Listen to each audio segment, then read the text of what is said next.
kesaksian tentang kebaikan Tuhan sepanjang 1 minggu ini. Kak Dewi?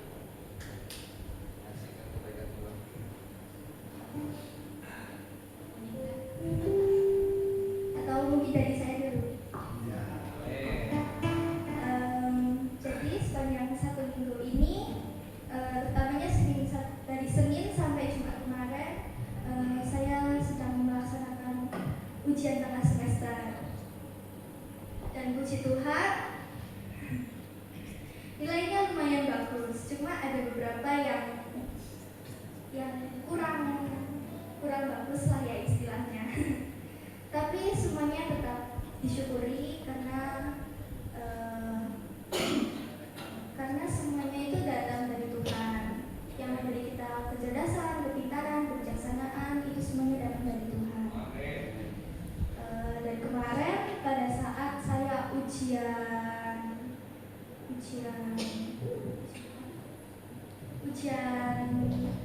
IPA, IPS itu, saya juga sambil menghafalin lagu-lagu yang ini, yang lagu yang Goodness of God, itu karena lagunya sedikit susah. Jadi saya hafal itu sambil saya ngerjain ujian tuh, oh terima kasih Tuhan, sambil nyanyi-nyanyi saya. Dan puji Tuhan karena saya nyanyi-nyanyi itu, hampir saya ikut remet gara-gara kurang teliti, disadarkan sama Tuhan, yang ini salah. Puji Tuhan. Itu saya ingat ceritanya guru saya waktu itu. Waktu itu guru saya itu mau masuk ke Universitas Malang, UM. Tapi sehari sebelumnya itu, sebelum ujian tes masuknya, guru saya ini nggak belajar karena ada keperluan apa gitu yang mengharuskan dia datang, dan akhirnya dia tidak belajar. Pas hari H dia ujian, dia nggak bisa ngerjain. Tersisa 15 menit terakhir sebelum ujiannya harus ditumpul, dia berdoa. Dia minta Tuhan Yesus buat memberikan Roh Kudusnya biar dia bisa mengerjakan sampai habis. Setidaknya jika dia tidak lulus, setidaknya dia sudah menyelesaikan ujiannya. Nah, prinsip itu yang saya pegang sampai ujian kemarin, sehingga saya nggak jadi remet, nilai saya bagus di atas KKM, lebih bagus juga dari teman-teman saya. Jadi saya mengucap syukur dengan cara saya menyanyi, menari, dan memuliakan nama Tuhan.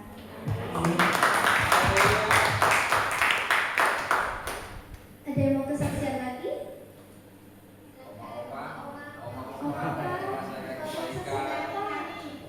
Ya boleh, nyanyi. Shalom. Saya sangat tertarik sekali dengan lagu yang baru dinyanyikan ini. Dan saya rindu akan menyanyikan dalam bahasa Indonesia.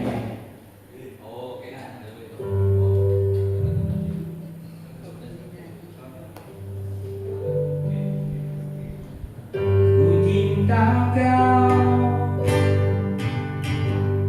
rahmatmu nyata bagiku. Hidupku di dalam tanganmu. Setiap pagi ku terbangun sampai ku terbalik, ku nyanyi kebaikanmu.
Kami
takut akan Engkau, sehingga ada keadilan, ada keamanan di mana-mana.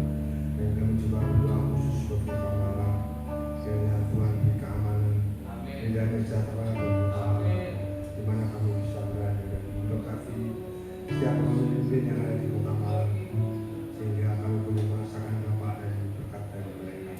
Terima kasih Bapak. Terima kasih Yesus. Kami berdoa juga buat pemimpin kami, Bapak Ivan yang ada di Kamilam.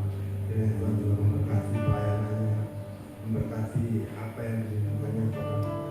Senantiasa dapat memenangkan jiwa dimanapun beliau berada. Berikan kesehatan yang prima dan kembalikan sembuh kakinya yang sedang sakit. Dan percaya oleh dua-dua oleh pengorbanan, oleh kasih setia, kesembuhan terjadi buat Bapak Ivan. Terima kasih Bapak. Kami juga berdoa buat hambamu Ibu Mika sebagai penanda. Dia juga memberkati bahwa dia lebih hari lebih jauh lagi untuk melayani Tuhan dengan baik dan terus sukacita memberkati ketiga putra putrinya. Terima kasih Bapak. Dalam nama Tuhan Yesus Kristus kami berdoa dan bersyukur. Dan sebentar kami akan mendengar suara firman-Mu.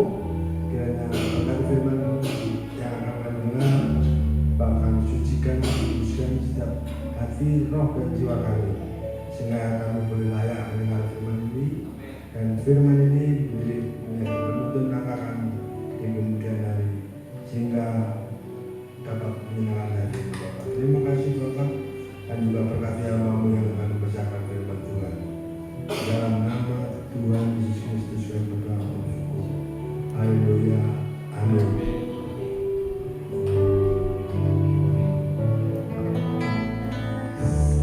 Sambil kita menyambut firman Tuhan, kita akan satu pujian untuk Tuhan.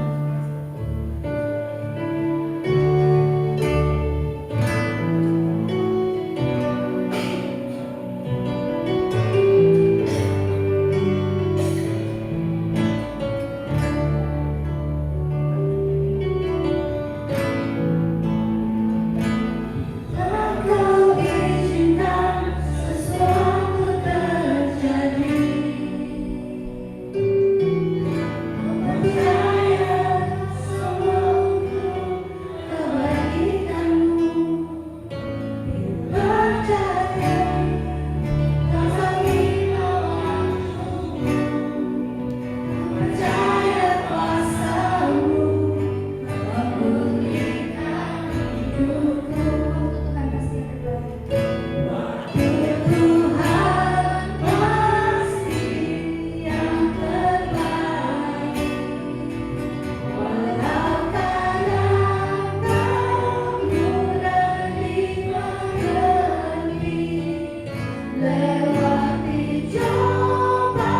Shalom, Bapak Ibu yang dikasihi Tuhan. Ini ada anak sekolah minggu udah Ibu? Oke, kita udah dulu ya. Adik. Bapak dalam Tuhan Yesus, terima kasih. Kami bersyukur segenap sedang jemaat Minggu Desember saat ini boleh membangun ibadah raya Tuhan. Bila Tuhan menolong setiap kami yang hadir pada saat ini. Kami percaya Tuhan, di mana Engkau ada tengah-tengah kami untuk memimpin kami semua. Dan saat ini di dalam Tuhan ada anak-anak menunggu Tuhan. Pilar-pilar gereja yang akan datang, generasi-generasi misionari-misionari pada Engkau Tuhan. Biarlah Tuhan melengkapi anak Tuhan dengan firman-Mu yang akan dibawakan oleh para guru sekolah minggu. Tuhan berikan hikmat akal budi daripada Engkau Tuhan. Terima kasih Tuhan, berkati anak-anak Tuhan. Dan kami bersyukur Tuhan saat ini kami boleh kembali merenungkan firman Tuhan. Biarlah Roh Kudus Tuhan menolong setiap kami mengerti, memahami akan kebenaran firman Tuhan. Dan Tuhan sendiri akan menuntun kami. Terima kasih Bapa, kami bersyukur dalam nama-Mu yang kudus Tuhan Yesus Kristus. Haleluya. Amin.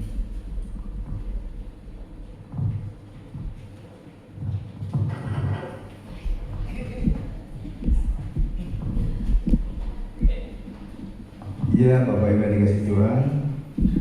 Maaf ini saya bawa pakai headset bukan dengar YouTube ya. Tapi untuk baca firman Tuhan.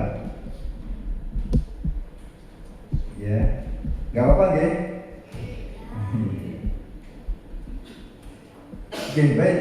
Di kesempatan ini kita akan belajar dari kebenaran firman Tuhan di dalam Filipi pasal 2. Cuma satu ayat mas firman Tuhan saat ini kita akan renungkan bersama-sama. Ya.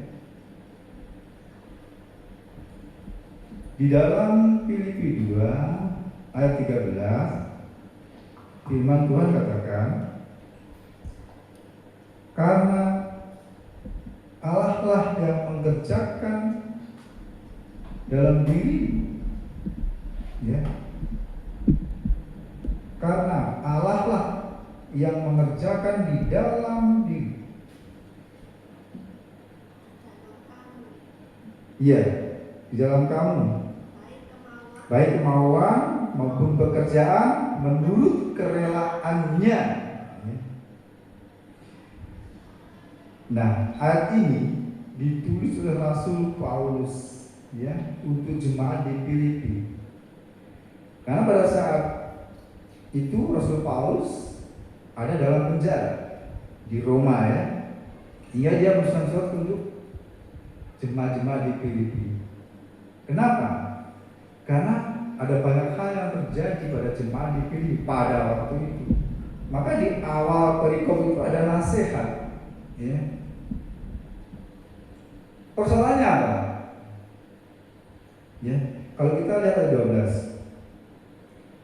Hai saudara-saudara yang kekasih, kamu senantiasa taat. Karena itu tetaplah kerjakan keselamatanmu dengan takut dan gentar. Tuhan mengejar sewaktu aku ada, tetapi terlebih sekarang aku tidak ada. Nah, itu Rasul Paulus. Rasul Paulus mau sampaikan kepada jemaat di Filipi bahwa sebetulnya dalam perjalanan kerohanian atau sebagai pengikut Kristus pada waktu itu, ya, memang banyak tantangan, tidak gampang dari orang-orang Yahudi sendiri ya, orang-orang Yahudi yang dimusuhi sama orang-orang Yahudi, artinya nggak suka. Ya, ada banyak hal yang terjadi. Itu kalau dari eksternal, tapi kalau dari internal, dari luar. Nah, terkadang jemaat di Filipi sendiri pun ada banyak permasalahan satu dengan yang lain. Terkadang mereka dalam pelayanannya kemungkinan seperti itu ya, saling mengakukan diri. Kontak agensi di situ.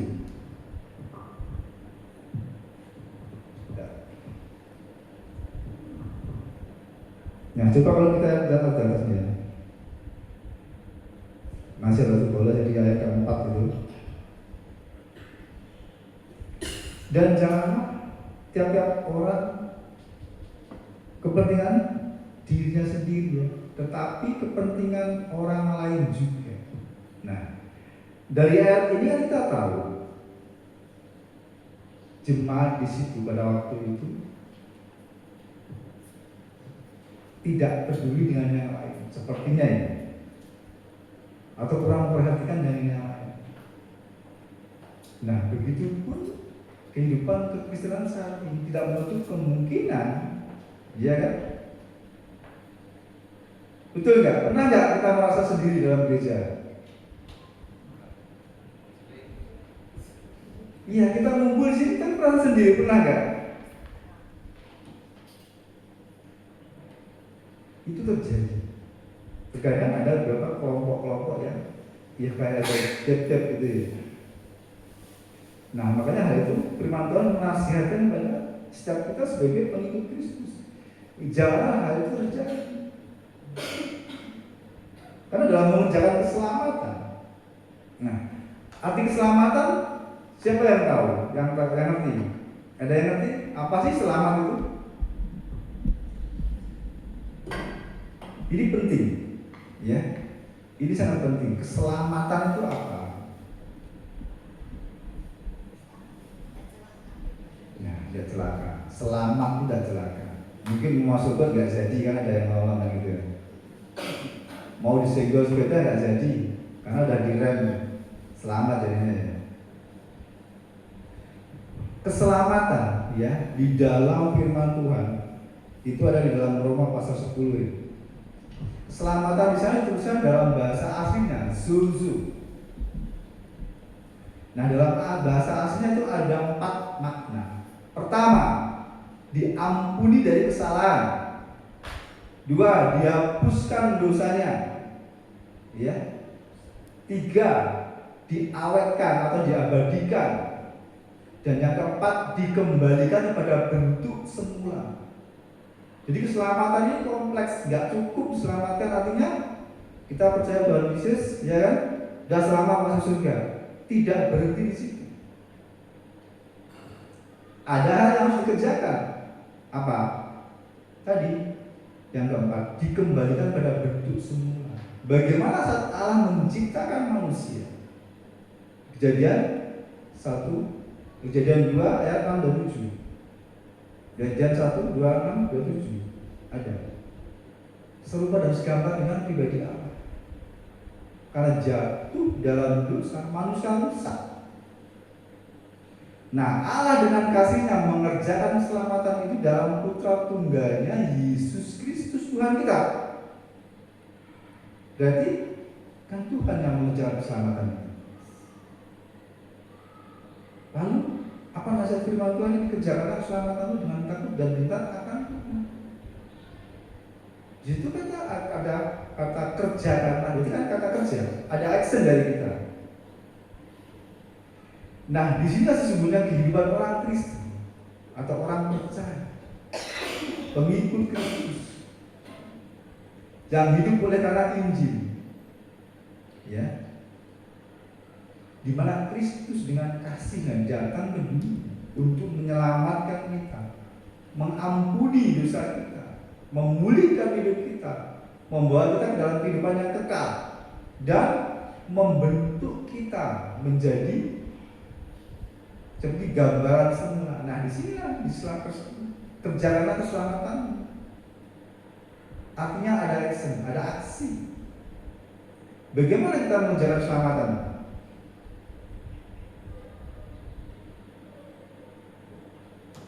Bagaimana kita mengerjakan keselamatan ini?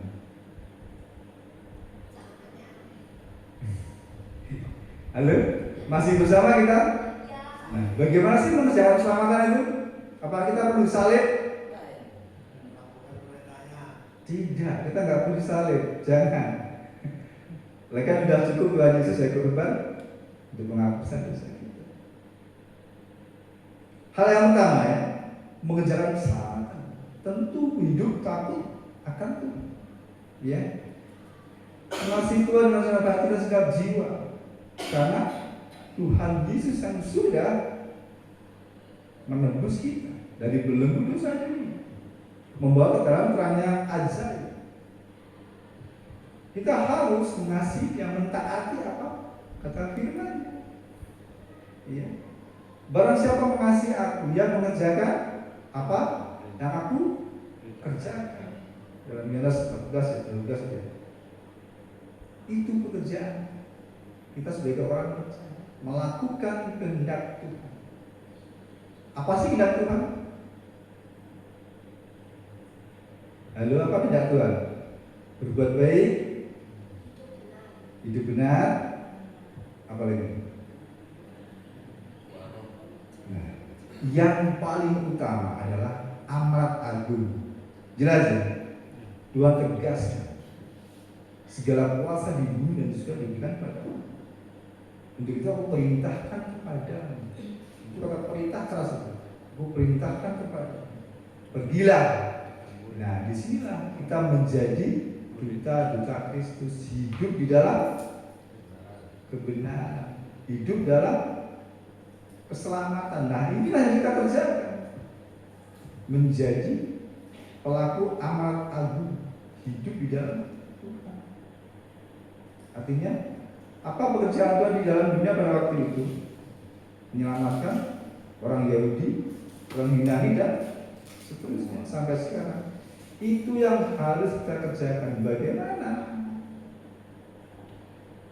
Yang memberikan hidup kita, seluruh kehidupan kita. Paling tidak kita memperhatikan satu dengan yang lain. Hidup menjadi berkat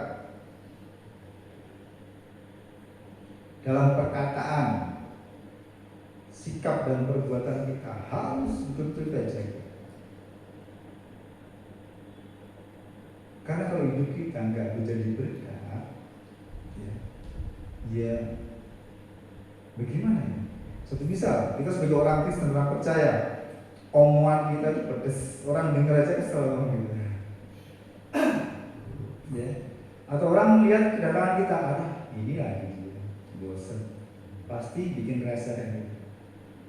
Coba, kalau ada orang di luar sana berkata seperti itu kepada kita sebagai orang percaya, itu udah alamat, ya kan? Hidup kita menjadi batu sandungan, bukan menjadi berkat. Tapi coba kalau itu benar itu orangnya baik ramah, ya benar ya, baik ramah, Pak Jadi baik ramah, itu orang Kristen gitu. Iya, kan bilang gitu. Itu orang Kristen senang kalau ada mereka itu, ada beliau itu bisa hati ayam gitu, ngobrol enak, sopan gitu. Itu menjadi berkat. Itu bagian dari pelaku amanat agung, di mana Kristus yang mencontohkan, meneladankan kehidupan seperti itu kepada setiap kita. Makanya di dalam Injil Matius 5:16 ini, demikian hendaklah terang bercahaya di hadapan banyak orang, ya, supaya mereka melihat perbuatanmu yang baik dan memuliakan Bapamu yang di surga. Itu yang harus kita kerjakan. Itu sebagai orang percaya, pengikut Kristus, sebagai pelaku amanat agung, dan keseluruhan perbuatan baik kita, sikap kita, perkataan kita, itulah ya contoh-contoh yang bisa kita kerjakan. Memperhatikan satu dengan yang lain.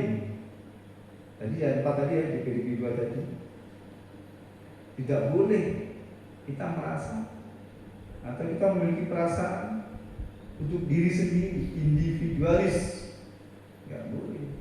Makanya dalam satu gereja itu, organisasi begini harus berbaur, saling tegur sapa, itu harus. Itu bentuk daripada keakraban, kekeluargaan di dalam Kristus yang dicontohkan oleh jemaat mula-mula di dalam Kisah Rasul 2 itu. Jemaat mula-mula mencontohkan seperti itu. Mereka sejiwa dan sehati. Nah, pada saat demikianlah Allah menambahkan jumlah mereka karena kesatuan hati dan jiwa mereka. Nah, begitu pun seharusnya kita saat ini. kita memiliki satuan hati, satuan jiwa untuk pekerjaan Tuhan sebagai pelaku amanat Tuhan yang dalam mengerjakan keselamatan ini. Dan yang kedua, bagaimana seluruh kehidupan kita, ya, kita kerjakan untuk Tuhan. Kita bekerja untuk Tuhan. Apa yang menjadi potensi hidup kita, Tuhan sudah membekali. Tidak mungkin tidak. Setiap kita memiliki talenta masing-masing. Apa yang Tuhan sudah berikan kepada kita, itu harus kita persembahkan untuk Tuhan. Tidak boleh, ya.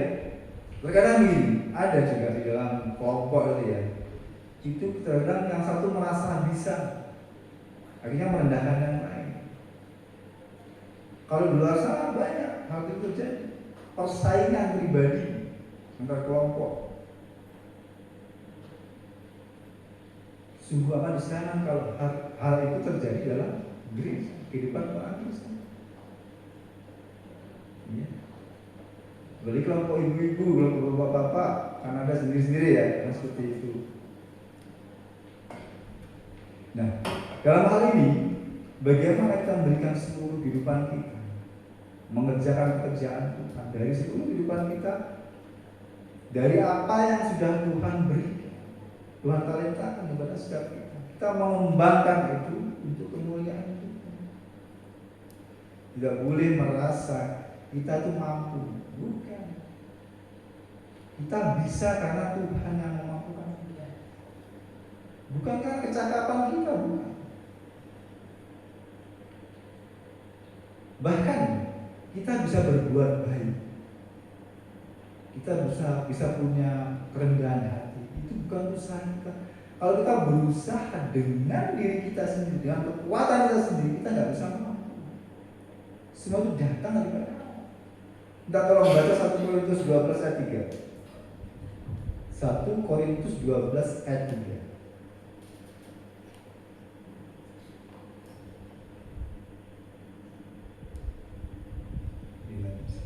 Korintus 12 ayat yang ketiga.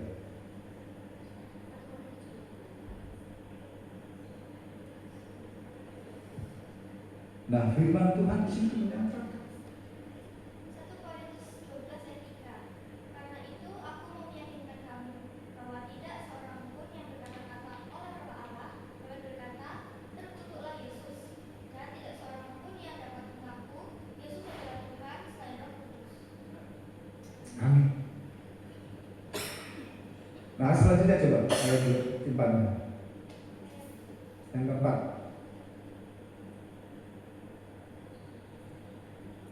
Itu pekerjaan Roh Kudus. Ya. Bukan karena kekuatan kita. Bahkan saat kita bisa menyebut Yesus adalah Tuhan, itu adalah pekerjaan Roh Kudus, bukan dari kita. Bahkan kita dikatakan, ya, tak ada seorang pun yang mengutuk Tuhan Yesus atau mengaku bahwa Yesus adalah Tuhan kalau bukan daripada Roh Kudus. Begitupun kehidupan setiap kita sebagai orang-orang percaya. Mungkin sebagai ketua kelompok ibu-ibu, lansia, ketua kelompok bapak-bapak, itu Tuhan pakai untuk hal itu. Kerjakan dengan sungguh-sungguh. Bukan karena kita bisa, bukan karena kita mampu, tapi karena Tuhan sendiri yang memampukan setiap kita. Tentu kita mengerjakannya dengan segala kerendahan hati. Tujuannya untuk kemuliaan Tuhan saja, bukan untuk kita mencari nama. Kadang begitu, ya. Ada di luar sana banyak sekali. Karena persaingan, ya. Ada juga. Bagaimana berusaha menampilkan yang terbaik, ya, mungkin yang sangat baik lah menurut mereka. Tetapi itu untuk prestis diri, untuk mencari nama baik supaya dianggap wah oleh orang lain. Itu berbahaya. Orang banyak jatuh di situ, iya kan? Banyak loh pendeta-pendeta besar jatuh kesombongan. Gak sedikit. merasa mampu, merasa bisa. Padahal itu karunia yang Tuhan berikan. Memang kita harus berusaha untuk mengembangkan talenta atau potensi yang Tuhan berikan. Tapi jangan semua itu dikerjakan oleh Roh Kudus. Kita bisa memenangkan jiwa-jiwa. Itu juga pekerjaan Roh Kudus. Kita hanya menyampaikan apa perkataan Tuhan. Dan firman Tuhan sendiri adalah firman yang hidup. Apa yang keluar dari mulut Allah jangan pernah kembali dengan sia-sia. Karena firman itu hidup. Kita sampaikan saja. Orang mau terima enggak? Itu urusan saya dengan Tuhan. Yang penting kita sampaikan saja. Dalam suratnya Paulus katakan, Paulus, aku menanam, Apolos yang menyiram, tetapi Roh Kudus yang menumbuhkan, memberi pertumbuhan. Tetap Roh Kudus yang memberi pertumbuhan. Nah, begitu pun saja. Kalau kita punya potensi, kita punya talenta yang Tuhan anugerahkan, kita harus mengembangkan itu. Dan kita percaya saat apa yang Tuhan berikan kepada kita kembalikan untuk kemuliaan. Pasti Tuhan akan menambahkan, ya kan? Itu seperti pada perumpamaan talenta. Kalau diberi, aku suaraku elek nyanyi gak enak, aku semua isin gak gelem nyanyi. Kalau talenta itu dimasukkan dalam tanah, ditanam, yang gak berkembang sama Tuhan malah diambil talentanya. Kan gitu. Begitu pun kita. Kalau kita memang saat ini mungkin belum bisa bagus suaranya, kembangkan terus, pasti bisa bagus lama-lama. Orang musik seperti itu. Juga pelayanan yang lain, pelayanan doa. Kita terus berdoa belajar. Kadang ada orang suruh berdoa itu kalau di rumah sih enak doa, tapi kalau di hadapan audiens yang jemaat dan kalau berdoa itu iya, belepotan, misalnya terbelit-belit ya. Kan kadang seperti itu. Gak salah, biar saja, langsung terus saja berdoa. Kadang saya begini juga begitu. Kalau di sidang jemaat seperti ini sih udah sering ketemu ya. Kalau saya khotbah di gereja lain yang baru, kadang nervous juga. Ya itulah manusia, tapi kalau kita terus berusaha, kita berkembang terus dengan pimpinan Roh Kudus, apa yang Tuhan sudah anugerahkan karunia, kalau itu tujuan untuk kemuliaan Tuhan, Tuhan pasti akan memberikan perkembangan.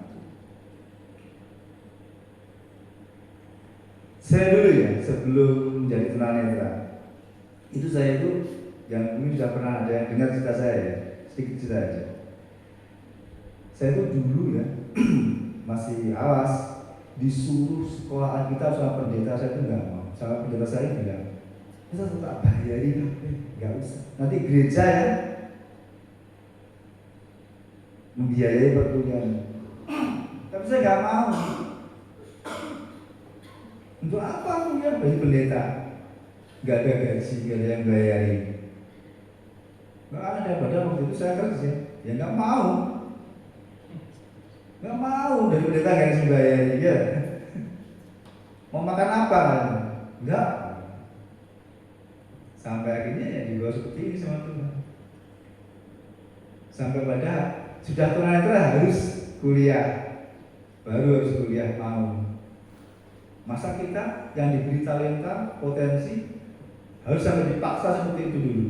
Kalau kita nggak mau memberikan kemuliaan Tuhan, jangan. Kalau Tuhan beri kesempatan kita untuk melayani, meskipun pada saat di awal-awal kita masih terbatas, tapi kalau kita terus belajar dan berkembang, Tuhan akan memberikan hal itu, akan menambahkan kemampuan. Karena semata untuk kemuliaan Tuhan. Ya kan? Allah juga yang mengerjakan di dalam kita. Tapi ada action dari kita. Enggak ya? Adik-adik ini yang baru jadi seperti manusia lagi sudah luar biasa ya. Awalnya dulu pertama yang gerdek, sekarang udah makin pinter ya. Luar biasa, sudah kenceng suaranya. Dulu masih kayak berbisi-bisi kalau nyanyi. Sekarang udah enggak. Keren, luar biasa. Nah itulah yang Tuhan mau dalam kehidupan seperti kita. Seperti itu. Jangan takut, jangan malu. Kalau Tuhan sudah berikan dan Tuhan tuntun kita, Tuhan utus kita, kerjakan hal itu. Karena itu bagian mengerjakan keselamatan itu sendiri. Ada dibentuk menjadi bentuk yang sempurna. Karena bagaimana awal Allah menciptakan manusia itu serupa dan segambar dengan pribadinya, yang penuh dengan kemuliaan, yang penuh dengan belas kasih, yang penuh dengan cinta kasih. Ada kebersamaan, ya. Dan setiap apa yang Tuhan berikan itu dikembalikan ke kemuliaan Tuhan. Luar biasa enggak pada waktu Adam dan Hawa belum jatuh dalam dosa. Luar biasa manusia Adam awal belum jatuh dalam dosa. Bisa memberi nama beberapa binatang. Coba, dari mana muncul kata harimau, singa? Kok dia tahu? Kok ngerti? Ada semut, ada gajah. Kok gak keliru ya? Semut kasih nama gajah, gajah kasih nama semut. Gak keliru ya, pinter ya. Iya kan? Coba kita renungkan. Coba kalau pada waktu itu ada keliru, ular dikasih nama apa? Buaya. Ya, buaya kasih nama ular. Aneh kayaknya kalau sekarang. Tapi itulah luar biasa manusia yang belum jatuh dalam kemuliaan. Nah, disinilah keselamatan inilah mengerjakan kita kembali kepada ciptaan semua. Gambaran Allah, pribadi dan rupa Allah. Itu yang penuh kemuliaan. Dan hal itu kalau kita kerjakan, Tuhan akan memberikan kemampuan. Tuhan akan memberikan pertumbuhan pada setiap kita. Sepanjang kita mau, meskipun kita nggak mampu, Tuhan yang akan memampukan. Amin. Pasti. Yang penting kita mau saja. Ya. Nah, hal yang ketiga, di mana keselamatan dikerjakan untuk kita? Ya. Adalah untuk satu tujuan. Coba dibaca di dalam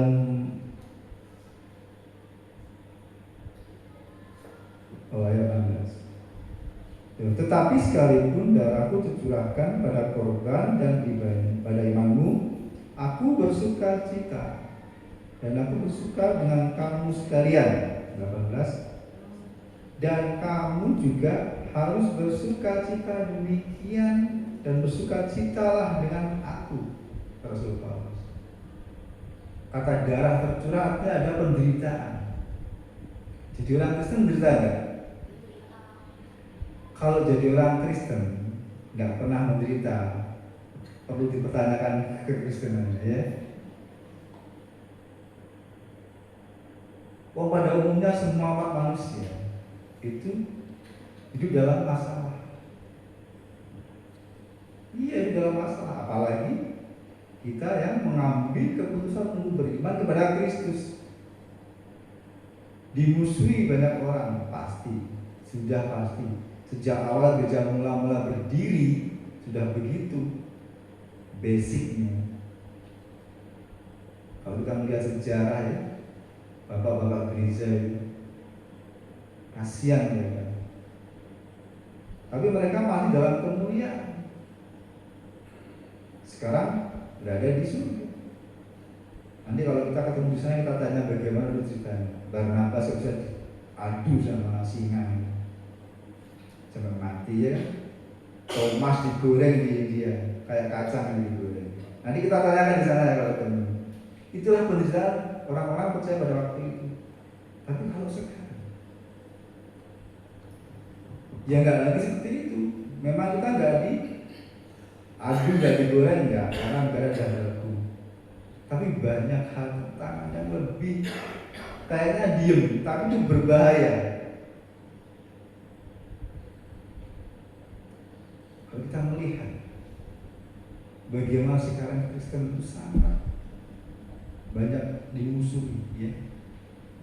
Bahkan ada juga dari pihak dalam antikris yang datang dari kekristenan sendiri. Banyak Alkitab diselewengkan, ditafsirkan semaunya. untuk kepentingan pribadi dan kelompok. Lah firman Tuhan dibuat perdebatan. Itu sebenarnya mengganggu iman kita enggak? Ya, betul ya.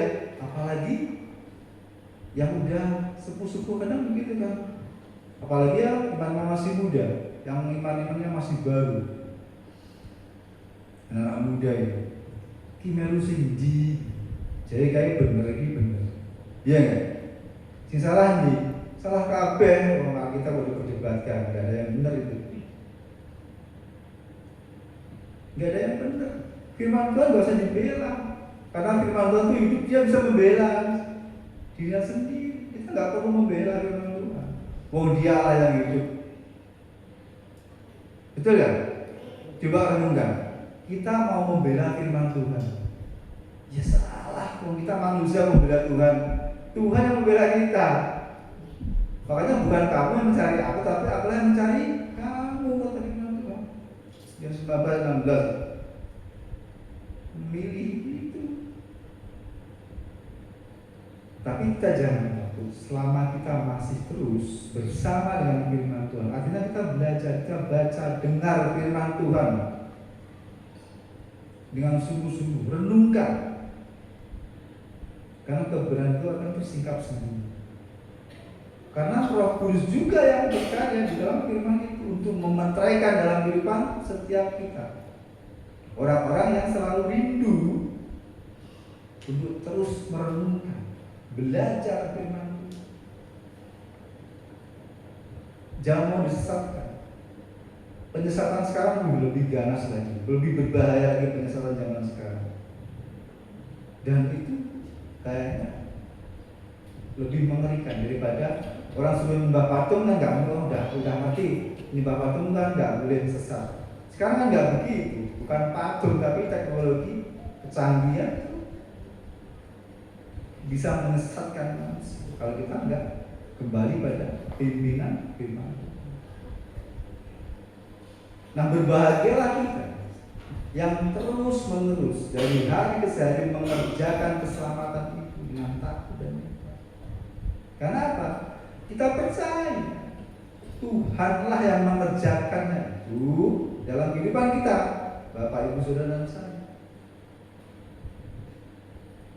Dengan segala kerelaan hatinya Tuhan.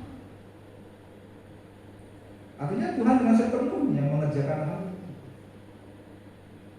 Memang memakai tubuh fisik kita,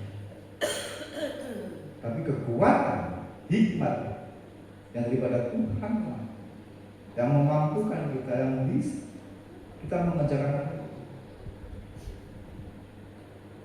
Coba kalau kita sebagai manusia daging biasa ya, terus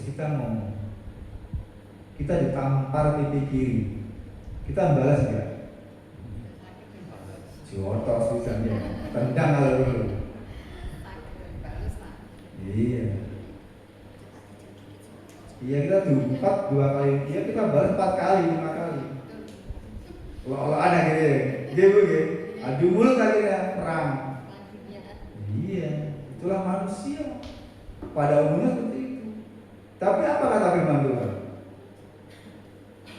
Jika engkau ditampar pipi kirimu, berikanlah pipi kananmu. Nah, ini ajaran yang aneh. Tapi itulah firman Tuhan. Itu yang harus kita kerjakan. Artinya, kalau kita dijahati orang, balaslah dengan kebaikan. Itu maksud firman Tuhan.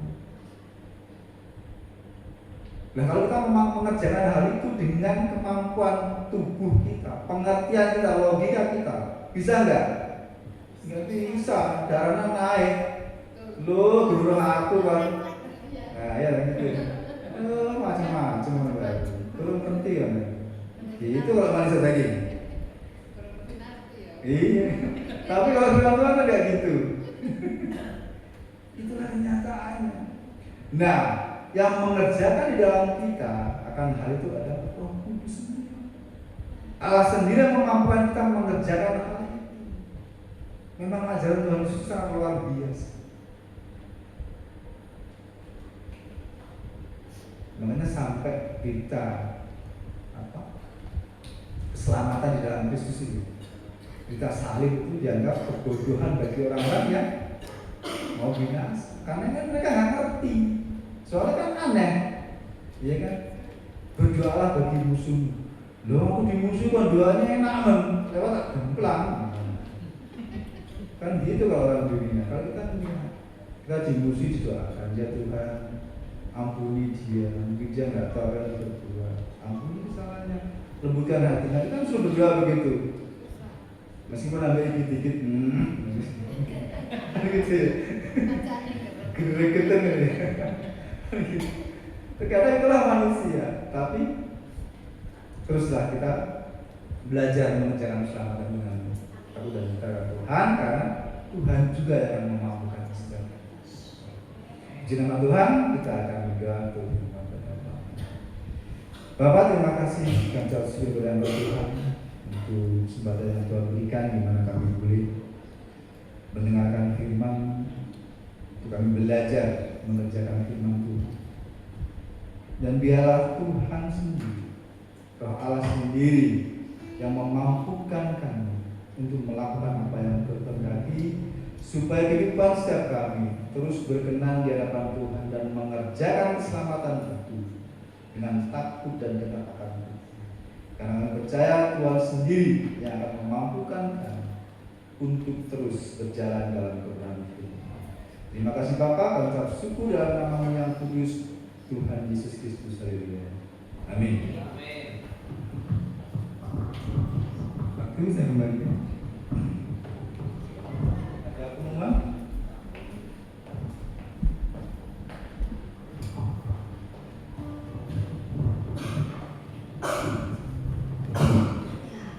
Terima kasih, puji Tuhan. Ya, selamat datang buat Bapak Ibu, saudara yang baru pertama kali datang ke tempat ini. Silakan beribadah di tempat ini jika berkenan dengan keluarga besar GBIM Zaman di tempat ini. Pengumuman yang pertama, kita akan hari Selasa ada pemuritan melalui Zoom. Nanti link akan dibagikan hari Selasa. Kemudian hari Rabu kita ada fellowship 738. Seperti tempatnya akan diumumkan oleh Pak Taufik. Kemudian hari Jumat kita ada latihan musik bagi anak-anak atau bapak ibu atau saudara yang ingin melayani Tuhan. Kami membuka tangan, silakan yang mau latihan, mau belajar gitar, mau belajar drum, mau belajar keyboard, di sini bisa gratis Bapak Ibu. Ya, saudara-saudara terkasih dalam Tuhan Yesus, gratis. Jadi yang ingin belajar, silakan datang ke tempat ini. Kita belajar sama-sama memuliakan nama Tuhan. Kemudian hari Jumat setelah kita latihan musik, kita juga ada latihan persiapan untuk hari Minggu. Dibaca pengumuman dari saya dan kami mengucap terima kasih atas kedatangannya dan Tuhan Yesus memberkati. Sebelum doa berkat kita akan pujikan doanya.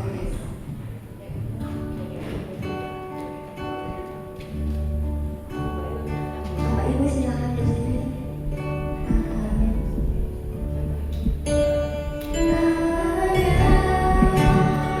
Ada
Baik, Bapak Ibu dikasih Tuhan, mari kita berdoa. Bapa dalam Tuhan Yesus, terima kasih kembali kami bersyukur dengan Tuhan. Saat ini ibadah telah selesai dan kami sebentar akan pulang. Tuhan jaga, Tuhan lindungi dalam perjalanan kami sampaikan di rumah kami dalam badan baik tanpa kurang satu apapun. Tuhan berkati setiap kami dan pertemuan kembali kami pada pertemuan yang akan datang Tuhan.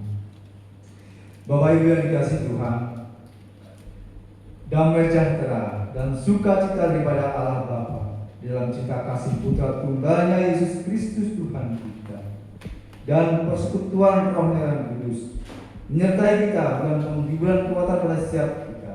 Diberkatilah hidupmu, hidup rumah tanggamu, keluargamu, pekerjaanmu, diberkatilah pendidikanmu, anak cucumu, dan apa yang kamu kerjakan dalam takut akan Tuhan, Tuhan membuatnya berhasil. Kita dalam terima berkat bersama-sama katakan amin. Selamat hari Minggu. Itu semuanya.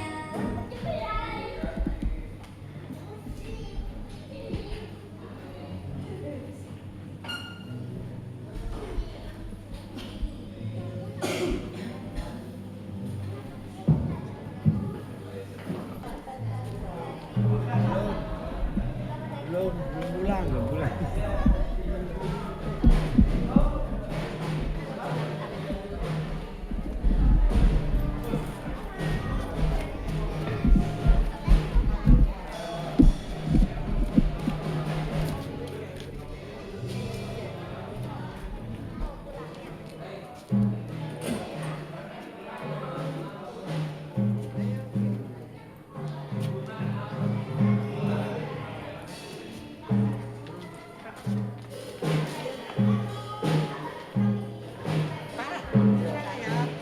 Lihat dulu. Lihat dulu. Lihat dulu.